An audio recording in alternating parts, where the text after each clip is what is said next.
I'm Reyna Roberts, and you're watching Always Relevant TV. Hey, what's up, y'all? It's your girl China, and I know it's been a while, but I'm back. I got my girl Reyna Roberts with me. Hi. Country music superstar. We about to get into it. How you doing this morning? I'm amazing. How are you? I'm good. I'm glad you're here with me. Her energy, amazing. Oh, thank you, girl. You too. Her energy is amazing, y'all. I just wish I could y'all gonna feel the vibes. Feel the presence. Feel the vibes. Right.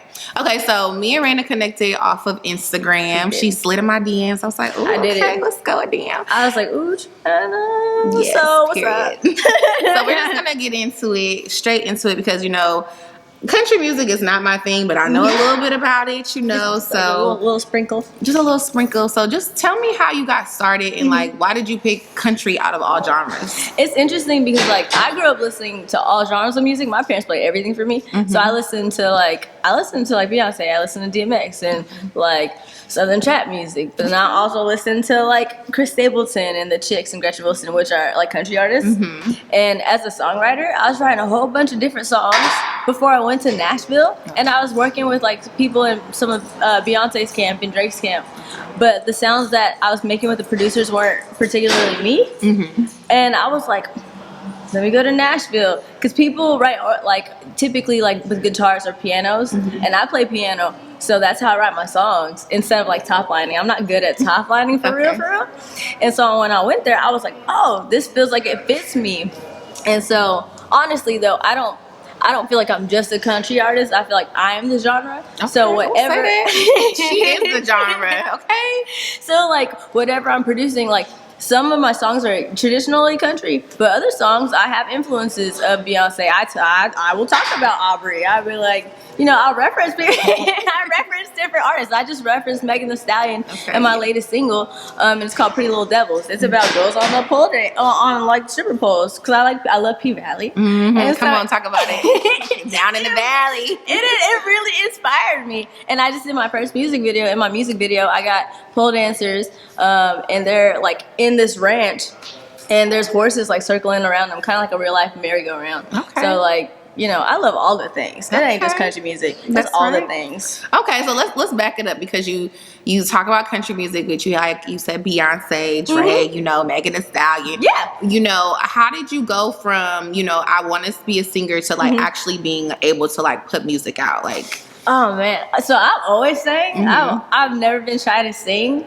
Talking is a different story. I get nervous. I can't say. I'm nervous right now. Oh my gosh, I'm nervous. I'd be ooh. But for it was when I was probably 16. I did a song, and my mom researched some producers, found a producer for me, and then put me in the room with the producer, and I did my first song. And then after that, literally, since we didn't know anybody in the music industry, I just did research, how I found you. Yeah, that's how I found producers to work with, and even now I'm working. I worked with I just worked with Tay Keith and Bandplay. Dang. And I don't know if I'm doing a song with Hit Kid yet, but we've talked a few times, so I might be doing something with him. But it's just reaching out to people and connecting with them over social media or their managers and being hey, can we have a meeting or a session? And that's how I started getting in the industry, just by reaching out to people and seeing who will be open enough to meet with me. Okay. So talk about you just talked about some of the artists that you're working with, but talk about navigating Nashville country music scene as a Black woman. Yeah, it's funny because every interview too, like last year I did some with Rolling Stone and New York Times and Billboard and stuff, and every interview is how's it being a Black woman in country music? And I will say that my experience has been different than a lot of women before me in the country space, Black women specifically, because they had to pave the way for me. Yeah. And when I arrived, honestly, I didn't know any Black people in country music at all. I came with the mindset of damn, I'm gonna have to be the first. That was my mindset, because I was people are probably gonna judge me. They're gonna be why are you trying to be in that genre out of all the genres when you can sing this way and you can do any genre? Why are you choosing that one? Right. And for me, I had to make the decision to be I want to be the first. I'm gonna just have to do what I do and be who I am authentically. Authenticity is so amazing, because it's if you don't be yourself, you're already what is it, with the mask syndrome that they talk about, like the imposter syndrome, like how if you don't be yourself, like who you gonna be? Exactly. And I want to be the best version of myself. And for me, I was just like, okay, I'm gonna go to Nashville and we're gonna see how what happens. And when I got there, I met other Black women in the space, and they gave me the platform to showcase my voice. Like, basically, her name's Mickey Guyton. So I know about Mickey Guyton. Okay, I know about her. She's like my sister. Okay, good. And literally, she gave me her I did a cover of this song called "Drinking Alone" by Carrie Underwood, and she put me on her socials, and then Carrie Underwood put me on her socials, and that gave me like a platform. Yes. And so because like I had people like Mickey, like it wasn't as rough for me as it was for her. Like not even on the close to being the same level. Like for her, she was in Nashville for like 10 years before she got to where she is now. For me, it's been only 2. Okay. And that's thanks to like her and then our community of like Black women in country music. Yes. Because without them, it would be a different story. Like mostly like people pay attention to the white males in country music, not even the white women in country music. It's like highlighting just primarily the white males.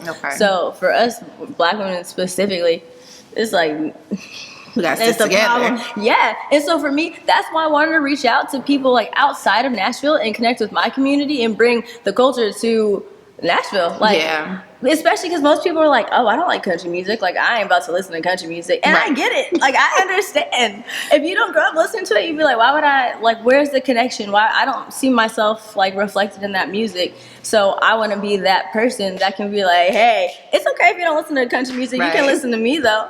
I'll bring you over. You don't have to listen to the rest of the country music. Just listen to me. Right. And I was listening to your country music, and I'm just like, well, your music in general. We don't have to it's okay. No, you're good. But I was listening to your music. I'm like, okay, you know, the Pretty Little Devils. I'm like, okay, I could, you know, do a little something to this. Now, well, speaking of your music, you have Stumping Grounds, and I know that was a huge song for you. It was like the anthem for Monday Night Football. How did that opportunity come about? I'm gonna be honest. So, like, before Mickey and Carrie Underwood like retweeted me and put me on their socials, my mom and I were calling ESPN. We were like, this is a good song for sports. So like, how do we get it on? And we researched the people at ESPN, and we had sent them like an email, and literally like 2 weeks, I want to say, after we sent out that email, they put like Mickey and Carrie put me on their socials, and then ESPN reached back out and they were like, hey, we got your song, we love it, we want to use it for Monday Night Football. We were like, yeah, big win. Yes. And it's like honestly just building personal relationships, like not being afraid to reach out and be like, hey,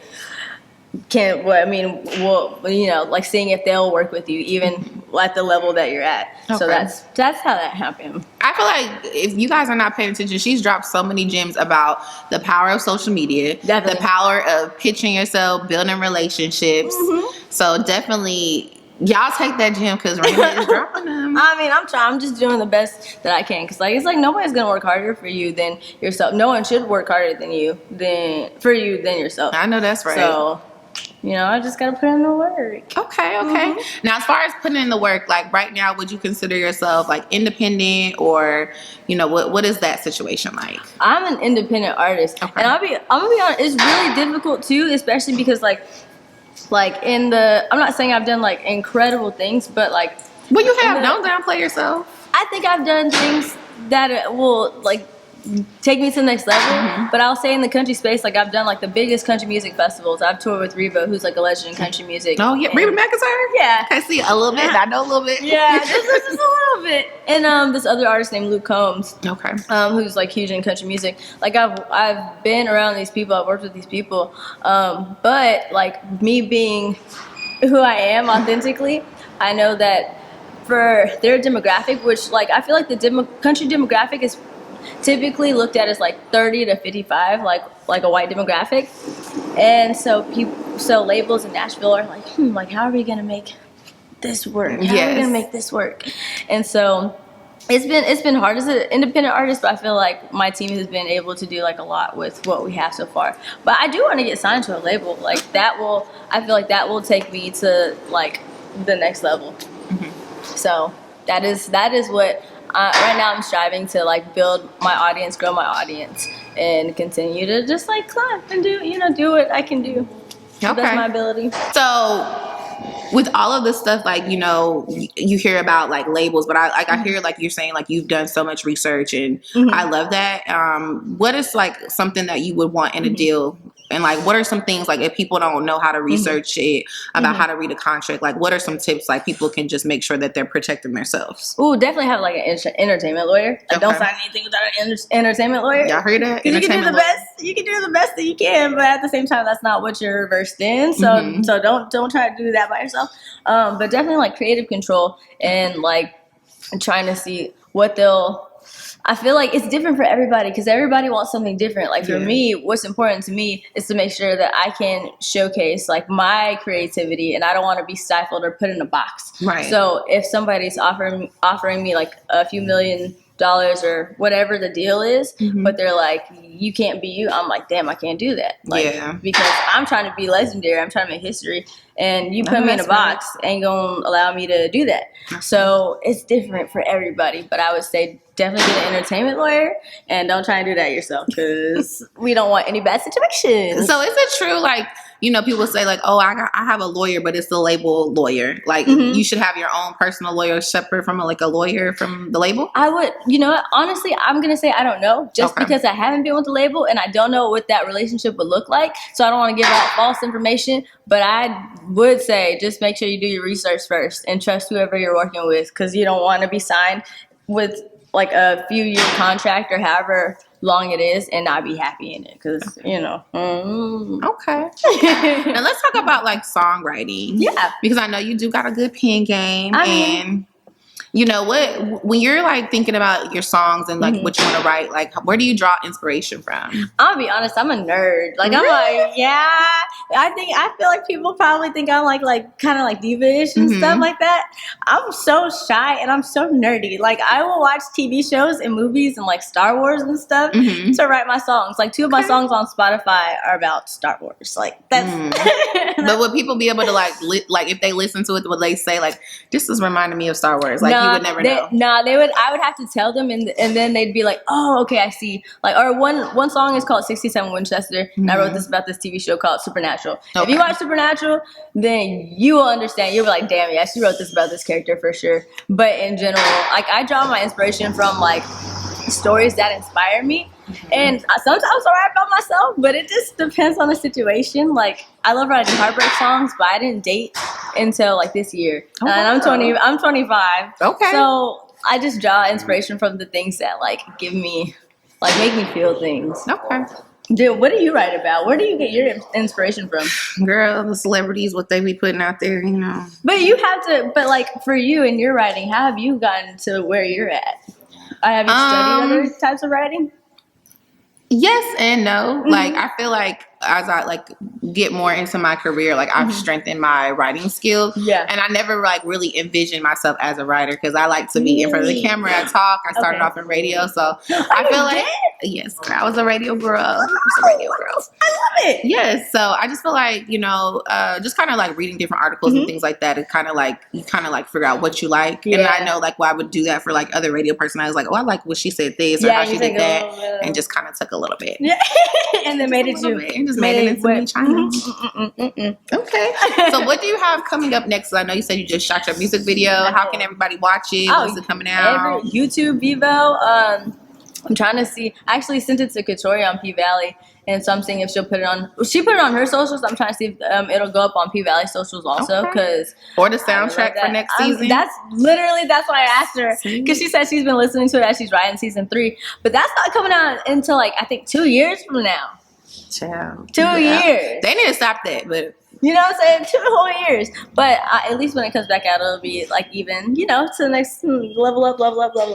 But next for me is definitely just working. I'm working on my first album, and it's 16 songs. Okay. And I do the most. So instead of just doing like an album, it's literally a double album, and I'm doing a photo shoot for every song. Okay. Because so it's called Bad Girl Bible. Okay. And how did you come up with that title? Let's slow down. How did I come up?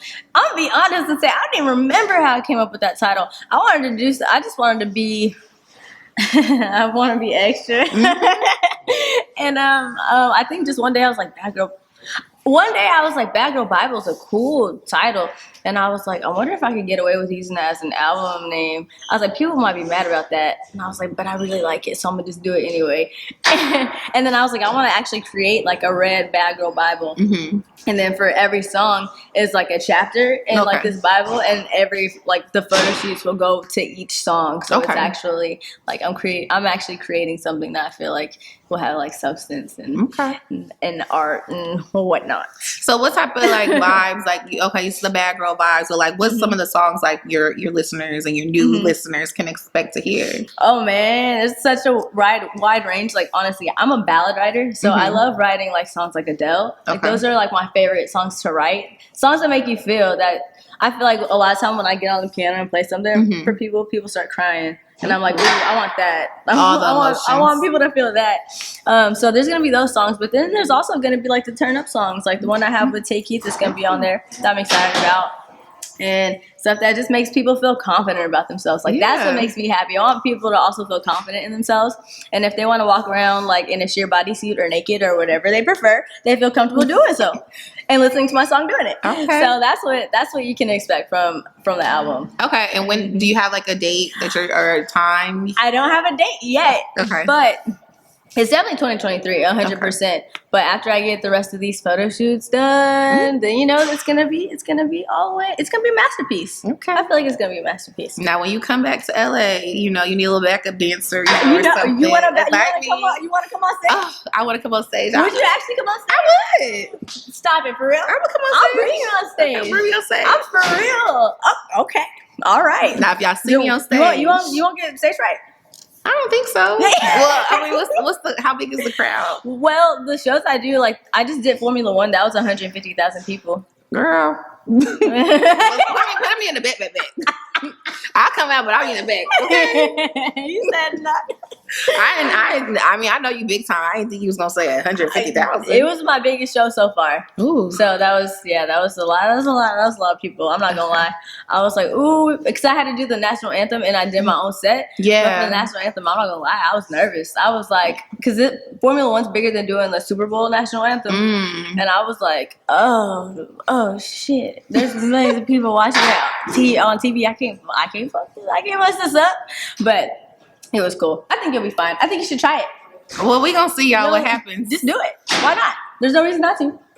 I only get I'm gonna have to tell my kids like I was on stage with a superstar. You're funny. In front of 150,000 people. People just getting it. All right, so before we slide out of here, I got to get you on the piano. Oh yeah, we can get me on the piano. Okay, my voice is kind of. I went to a party last night, and so I was screaming all night. But I can do it. Okay, we gonna go over there, y'all.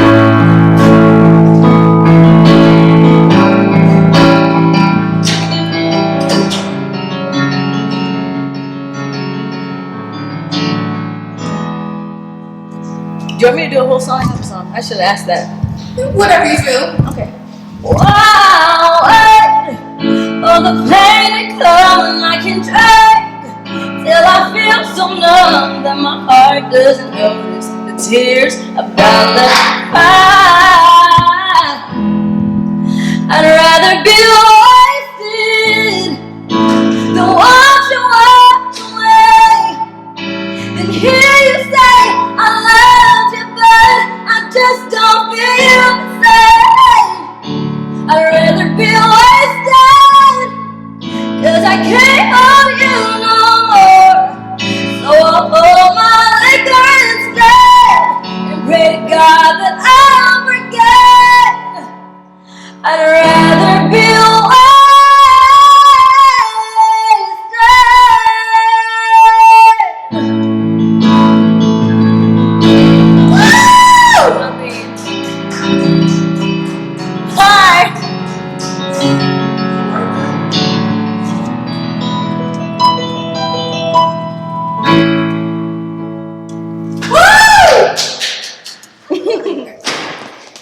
Okay, y'all. So, woo. If that doesn't tell y'all why y'all should listen to Reyna, y'all got ears because she gonna have a whole bunch of new fans after this. Yeah. Now let everybody know where they can follow you at, how they can stream your music, and just, All you the know, things. crossover, all the things. Instagram, TikTok, all the things. Reyna Roberts. So TheReyna Roberts, the Reyna Roberts. And you can hear all my music on Spotify, Apple, iTunes, Amazon Music, all the places. Period. Thank you. No, thank you so much. I appreciate you. No problem.